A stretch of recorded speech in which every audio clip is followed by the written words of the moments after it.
জৈব আবহ বিকার।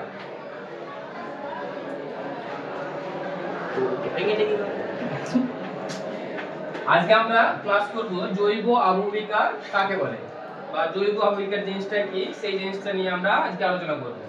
তাহলে জৈব বা জৈবিক আবহ বিকার জিনিসটা কি? উদ্ভিদ এবং প্রাণী, অর্থাৎ এক কথায় বলতে গেলে যার মধ্যে জীব রয়েছে। আমরা জানি প্রাণীর মধ্যে জীব রয়েছে, আবার উদ্ভিদের মধ্যেও জীব রয়েছে। তাহলে উদ্ভিদ এবং প্রাণীর দ্বারা যখন যে আবহ বিকারটা হবে, উদ্ভিদ এবং প্রাণীর দ্বারা যে আবহ বিকার হয় তাকে বলা হয় জৈবিক বা জৈব আবহ বিকার। বোঝা গেল জিনিসটা? জৈব আবহ বিকার কি জিনিস? তাহলে উদ্ভিদ এবং প্রাণীর দ্বারা যে আবহ বিকার হয়ে থাকে তাকে বলা হয় জৈব বা জৈব আবহ বিকার। এই জৈব আবহ বিকার বা জৈবিক আবহ বিকারকে দুটি ভাগে ভাগ করা হয়। একটাকে হয় জৈব যান্ত্রিক আবহ বিকার, জৈব যান্ত্রিক আবহ বিকার,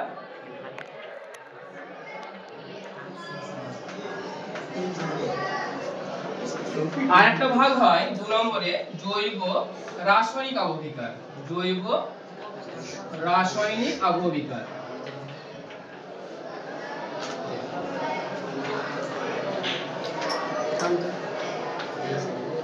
আবহ বিকার। তাহলে প্রথমে আমরা জানবো কি জৈব যান্ত্রিক আবহ বিকার। জৈব যান্ত্রিক আবহ বিকার। তাহলে জৈব যান্ত্রিক আবহ বিকার জিনিসটা কি? এর মধ্যে কথাটি আছে, কি আছে কথাটি? যান্ত্রিক কথাটি রয়েছে। যান্ত্রিক কথাটি রয়েছে। যান্ত্রিক কথার মানে আমরা জানি কি ভেঙে চূর্ণ বিচূর্ণ হয়ে যায়, যান্ত্রিক পদ্ধতিতে ভেঙে চূর্ণ বিচূর্ণ হয়ে যায়। তাহলে জৈব যান্ত্রিক আবহ বিকার আমরা কাকে বলবো? যে আবহ বিকার উদ্ভিদ এবং প্রাণীর দ্বারা যান্ত্রিক প্রক্রিয়ায় শিলা ভেঙে চূর্ণ বিচূর্ণ হবে, তখন সেটাকে আমরা কি বলবো? জৈব যান্ত্রিক আবহ বিকার। ঠিক আছে? এই জৈব যান্ত্রিক আবহ বিকারের ক্ষেত্রে ঠিক আছে বিভিন্ন উদ্ভিদ কোন কিসের দ্বারা আবহ বিকারটা হয়ে থাকে? উদ্ভিদের দ্বারা এবং প্রাণীর দ্বারা। উদ্ভিদের দ্বারা কিভাবে? উদ্ভিদ হচ্ছে যেমন বিভিন্ন পার্বত্য অঞ্চল বিভিন্ন উদ্ভিদ জন্মায়, বা বিভিন্ন দেওয়ালে আমরা দেখি বিভিন্ন ছোট ছোট উদ্ভিদ জন্মায়, তাই না?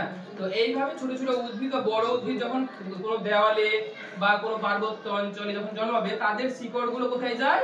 ওই শিলার ভেতরে যায়, শিলার ভিতরে যায় এবং দেওয়ালের ভেতরে যায়। তখন ওই শিকড়গুলো কি করে? ওই শিলাটাকে ফাটিয়ে দেয়। কি করে? ফাটিয়ে দেয়। আবার বিভিন্ন প্রাণী যেমন ইঁদুর, খরগোশ, পেরেরি কুকুর, খেকশিয়াল, এই সব যে প্রাণীগুলো, কেঁচো, এই সব প্রাণীগুলো কি করে? মাটিকে গর্ত করে বা শিলাকে গর্ত করে বা খুঁড়ে দেয়। এই খুঁড়ার ফলে যে আবহ বিকারটা হয় সেটাই হচ্ছে জৈব যান্ত্রিক আবহ বিকার। তাহলে আমরা কি জানতে পারলাম? যে বিভিন্ন উদ্ভিদ এবং প্রাণীর দ্বারা যান্ত্রিক প্রক্রিয়ায় যে আবহ বিকারটা হয়, অর্থাৎ শিলা চূর্ণ বিচূর্ণ হয়, তাকে বলা হচ্ছে জৈব যান্ত্রিক আবহ বিকার, জৈব যান্ত্রিক আবহ বিকার। আর রাসায়নিক জৈব রাসায়নিক আবহ বিকারটা কি? যখন সেই আবার একই উদ্ভিদ এবং প্রাণীর দ্বারা যখন শিলা বিয়োজিত হয়ে যখন আবহ বিকারটা ঘটবে, তখন সেটাকে বলা হচ্ছে জৈব রাসায়নিক আবহ বিকার। এটা এবার কিভাবে হয়? আমরা জানি পার্বত্য অঞ্চলে বা যে কোনো অঞ্চলে, পার্বত্য অঞ্চলে বা যে কোনো অঞ্চলে গাছের পাতা, ফল, ফুল ইত্যাদি কি হয়? পড়ে যায় মাটিতে বা পার্বত্য অঞ্চলে পড়ে যায়। সেগুলো কি হয়? বৃষ্টির জলের সঙ্গে পচে যায়, পচে গিয়ে কি করে? হিউমাস তৈরি করে। হিউমাসের পরে কি হয়? হিউমিক অ্যাসিড তৈরি করে। ওই হিউমিক অ্যাসিড যুক্ত যে পদার্থগুলো রয়েছে যখন কি হয়? ওই শিলার মধ্যে বিয়োজন ঘটায়, তখন সেখানে রাসায়নিক প্রক্রিয়ায় সেটা আবহ বিকার ঘটায়। ঠিক আছে? আবার কি হচ্ছে? বিভিন্ন প্রাণী, যেমন বিভিন্ন প্রাণীর মৃতদেহ, যেমন কেঁচোর মৃতদেহ, বিভিন্ন যে জঙ্গলে বা পার্বত্য অঞ্চলে যেসব প্রাণীরা বসবাস করে, সেই সব প্রাণীগুলো কি হয়? মারা যায়। মারা যাওয়ার পরে তাদের দেহ কি হয়? পচে যায়। পচে গিয়ে তাদের কি হয়? ব্যাকটেরিয়ার সাথে তারা পচে যায়, বিয়োজিত হয়, বিয়োজিত হয়ে আবার শিলায় পড়ে। শিলায় পড়ে গিয়ে তখন কি করে? ওটা ওই শিলাকে বিয়োজিত করতে সাহায্য করে।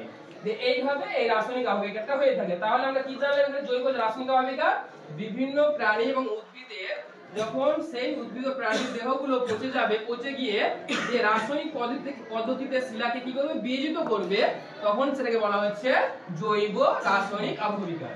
কি বলা হচ্ছে? জৈব রাসায়নিক আবহ। রাসায়নিক কথার অর্থ হলো বিয়োজিত হওয়া। তাহলে এখানে জৈব আবহ বিকারে আমরা দুটো জিনিস জানলাম। একটা হচ্ছে জৈব যান্ত্রিক, যেখানে শিলা উদ্ভিদ এবং প্রাণীর দ্বারা কি হবে? ভেঙে চূর্ণ বিচূর্ণ হবে। এবং এখানে জৈব রাসায়নিক আবহ বিকারের ক্ষেত্রে আমরা জানলাম কি, যেখানে বিভিন্ন প্রাণী এবং উদ্ভিদের পচা দেহ পচে গিয়ে যে হিউমাস তৈরি হবে, সেই হিউমাস থেকে যে আবহ বিকারটা হবে সেটা হচ্ছে জৈব রাসায়নিক আবহ বিকার।